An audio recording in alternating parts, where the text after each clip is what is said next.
Bonjour à toutes et à tous et bienvenue dans ce nouvel épisode de WWE News. J'espère que vous allez tous très bien. Ça y est, je suis enfin de retour du Canada. Je tiens à m'excuser pour l'inactivité ces 2 dernières semaines, mais effectivement, vu que j'étais au Canada, j'ai préféré me concentrer sur mon voyage et me déconnecter un petit peu des réseaux pour les vacances d'été. Mais cette fois-ci, je suis de retour et donc le rythme va reprendre normalement sur la chaîne, donc y compris pour les WWE News, mais également pour les reviews de Raw et SmackDown que vous aviez maintenant l'habitude d'avoir toutes les semaines. Tout va revenir à la normale dès cette semaine. Avant de commencer cet épisode, je vous invite donc à participer au grand jeu concours qui va maintenant bientôt se terminer. On vous a ramené pas mal de petites choses du Canada, donc il y aura également des t-shirts SummerSlam à gagner. Il y a le gobelet officiel de SummerSlam, il faut savoir que ce gobelet on peut seulement le trouver sur place à Toronto pour SummerSlam, on ne peut pas l'acheter en ligne sur internet. Donc c'est un élément de collection assez rare. Et puis vous avez également des dédicaces de superstars avec entre autres Natalia, Kevin Owens, Ricochet et d'autres superstars de la WWE. Pour participer, c'est très simple, il suffit de nous suivre sur notre compte Instagram et de liker la photo du concours. Ceci étant dit, on va pouvoir commencer avec la première news pour cet épisode qui va concerner Clash of Champions, qui sera le prochain pay-per-view de la WWE. Donc malheureusement il ne sera toujours pas diffusé sur AB1, ce sera uniquement sur le WWE Network, avec une carte qui semble commencer à se dessiner. Donc premier match qui devrait avoir lieu à Clash of Champions. Donc en fait là je vais vous donner la potentielle carte de Clash of Champions, celle qui est annoncée d'après les rumeurs. Premièrement, le premier match que nous devrions avoir, ça serait la finale du tournoi King of the Ring. Alors évidemment, je ne peux pas encore vous donner les 2 participants, la rumeur ne va pas aussi loin. Mais en tout cas, la finale devrait avoir lieu durant ce pay-per-view et c'est assez logique, je trouve, d'avoir une finale d'un tournoi comme ça dans un pay-per-view. Donc là-dessus, je suis assez content et au passage, je suis également très content qu'ils aient ramené le King of the Ring.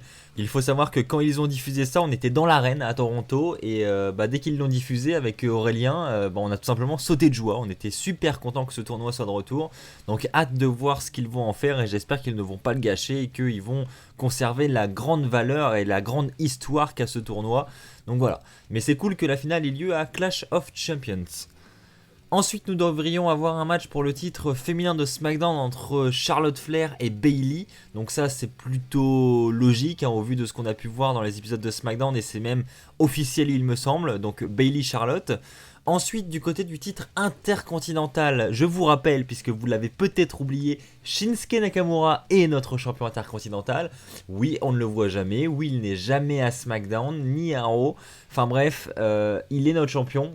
J'ai vu une photo récemment sur Instagram avec le titre. Je vous confirme, Shinsuke Nakamura est toujours champion intercontinental. On en rigole, mais c'est vraiment pas drôle. Honnêtement, le titre intercontinental, le voir absent comme ça, c'est tellement triste. Donc j'espère qu'il va vite revenir sur le devant de la scène. Et je sais pas pourquoi, à chaque fois que Shinsuke Nakamura a un titre, c'est ce qu'il se passe.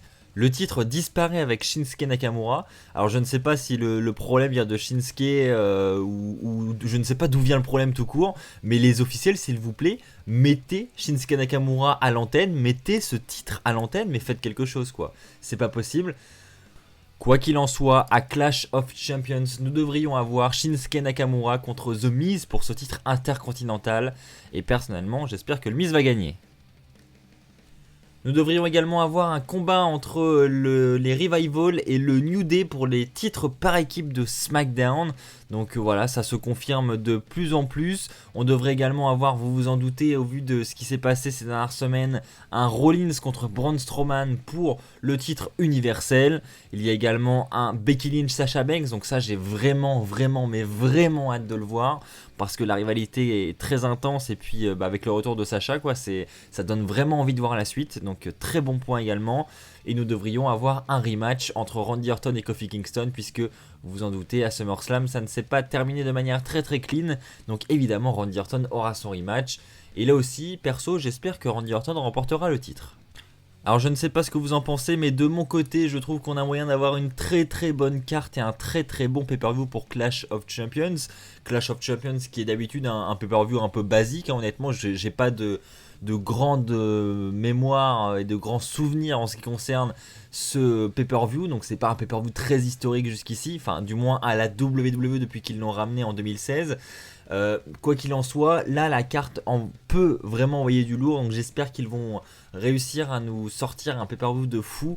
J'y crois et j'ai hâte de voir ce pay-per-view qui, on le rappelle, sera diffusé dans la nuit du 15 au 16 septembre 2019. Je voudrais maintenant parler de l'Undertaker. L'Undertaker sera officiellement présent lors de l'épisode du 10 septembre de SmackDown. Un épisode assez particulier puisqu'il va se dérouler au Madison Square Garden de New York. Et c'est très très rare que ça ait lieu, enfin du moins ces dernières années, aucun show télévisé n'a eu lieu au Madison Square Garden. Le dernier show hebdomadaire en date, c'était en 2009, donc là c'est un retour historique pour la WWE dans cette arène qui est elle-même historique. Et donc pour l'occasion, la WWE a annoncé la présence de l'Undertaker, donc ça fait déjà un petit moment que c'est annoncé. La news c'est pourquoi est-ce que l'Undertaker a été annoncé durant ce show, pourquoi est-ce qu'il est présent. Alors, il y avait des rumeurs qui disaient que c'était pour aider la vente des billets, pour aider la vente du show, mais ce n'est clairement pas le cas. Officiellement, il est dit que cette présence de l'Undertaker est prévue depuis très très longtemps et que c'était tout simplement pour préparer un futur segment, et on pense notamment au passage de SmackDown sur la Fox puisque l'Undertaker sera également présent au show des 20 ans de SmackDown, puisque je vous rappelle également que le premier épisode de SmackDown qui sera diffusé sur la Fox, qui est une chaîne de télévision américaine, sera un épisode anniversaire, l'épisode des 20 ans de SmackDown, et donc l'Undertaker y participera également. Et donc il est dit qu'au Madison Square Garden, l'Undertaker n'aurait pas de match, mais simplement un segment micro où il pourrait notamment faire la promotion de ce show et commencer, pourquoi pas, une petite rivalité ou quelque chose qui se continuera au show des 20 ans, au premier SmackDown sur la Fox. Alors je ne sais pas vous, mais j'ai déjà premièrement hâte de voir ce show Madison Square Garden parce que j'aime beaucoup cette salle, j'aime beaucoup cette ambiance. J'espère qu'ils vont le faire comme à l'époque, c'est-à-dire avec une toute petite scène d'entrée où il n'y a quasiment pas de décor, où voilà, il y a le maximum de monde possible dans la salle. Ça c'est vraiment génial, j'adorais cette époque. Je ne sais pas si vous vous rappelez du Royal Rumble 2008, mais cette petite scène d'entrée, je trouvais ça génial. Donc j'ai hâte de voir ce show pour commencer, et également hâte de voir ce premier épisode de SmackDown sur la Fox. Il y a tellement de changements qui risquent d'avoir lieu que j'ai vraiment hâte de voir à quoi ça va ressembler, s'il y a un nouveau décor, etc. La nouvelle production, enfin voilà, ça va changer beaucoup de choses je pense, donc j'ai vraiment très hâte de voir à quoi cela va ressembler. La troisième news va concerner NXT. Alors je sais qu'il y a de nombreux fans de NXT, même sur cette chaîne YouTube. Et donc il y a du grand changement d'annoncer pour NXT, c'est que ça sera désormais diffusé à la télévision aux États-Unis. Donc avant c'était une exclusivité au WWE Network, ce ne sera plus le cas, ce sera diffusé sur une chaîne de télé. Donc ce qui pourrait d'ailleurs, je pense, je m'avance en rien, mais avec AB1 voilà, qui essaye d'obtenir les droits d'NXT depuis un bon petit moment, je pense que ce passage à la télévision sur USA Network peut aider l'arrivée de ce show en France, et ça serait une très bonne chose je pense. Donc on verra bien, mais ce n'est pas la news en tout cas. Là je vous tease un truc, ça se trouve qui n'arrivera jamais, mais voilà, tout ça pour dire que personnellement en tout cas j'y pense et j'y crois de plus en plus au vu de cette news justement que je vais vous annoncer. Donc oui, NXT va passer sur USA Network, qui est donc la chaîne qui diffuse actuellement aux États-Unis Raw et SmackDown. Le show NXT n'est donc plus une exclusivité au WWE Network, mais devrait continuer à être diffusé sur le network, mais pas en direct. Le direct sera réservé à cette chaîne de télévision.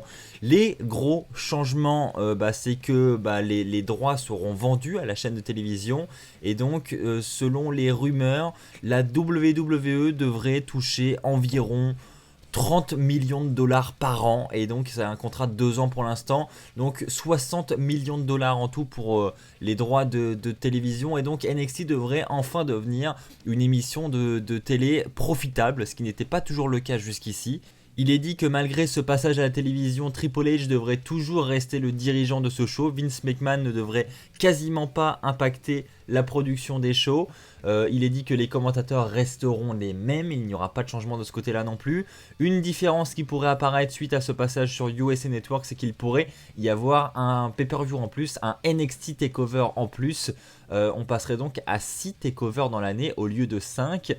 Mais évidemment, ces takeovers resteraient exclusifs au WWE Network.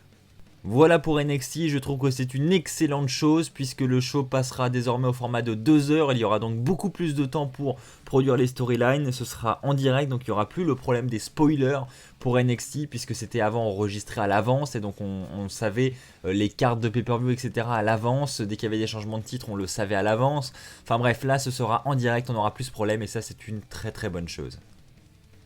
Et enfin, on va terminer cet épisode avec la règle du wildcard. Alors je sais, on est très nombreux à tous attendre la fin de cette règle, moi le premier. Et donc, il est dit d'après les rumeurs que cette règle pourrait prendre fin lors du premier épisode de SmackDown sur la Fox. Ce serait en fait la Fox qui voudrait l'exclusivité de ses lutteurs et qui ne voudrait pas que les lutteurs de SmackDown apparaissent dans l'autre show sur l'autre chaîne de télévision. Et donc, on devrait enfin avoir des rosters exclusifs Raw et SmackDown comme avant. Maintenant, évidemment, tout peut changer avec la WWE, rien n'est gravé dans le marbre. Donc comme toujours, il faut attendre et voir ce qu'il va se passer dans les prochaines semaines. Mais on croise tous les doigts s'il vous plaît, nous voulons la fin de cette règle.